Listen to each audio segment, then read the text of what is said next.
Hello everyone, today we are going to learn how to show your listing to Spotify on Discord 2023. So let's move on our video.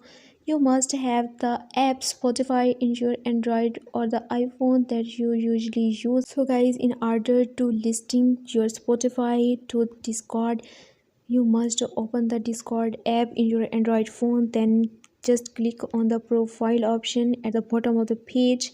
Then you will find here this type of the interface about your profile here.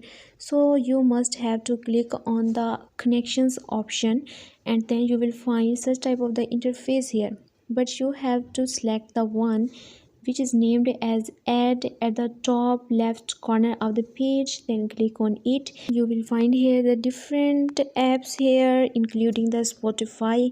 You must click on the Spotify here, then a new page will open for you. Here you must have to put your details like your email address and your password.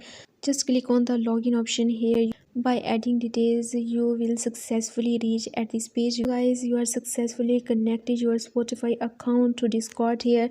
So guys, minimize it and then again open the Discord here.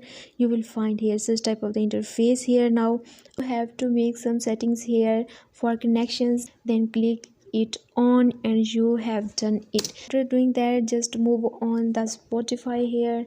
You will find here such type of the interface. Then just click on the settings icon at the top left corner of the page like this. You will find here your profile, then just scroll down, and you will find here an option which is named as device broadcast status. So just turn this option on like this, and yes, you have done it. You have successfully show your listing to Spotify on Discord. I hope guys you enjoyed this video a lot. Don't forget to subscribe my channel. Let me guide for more such informative and the useful videos. Thanks for watching.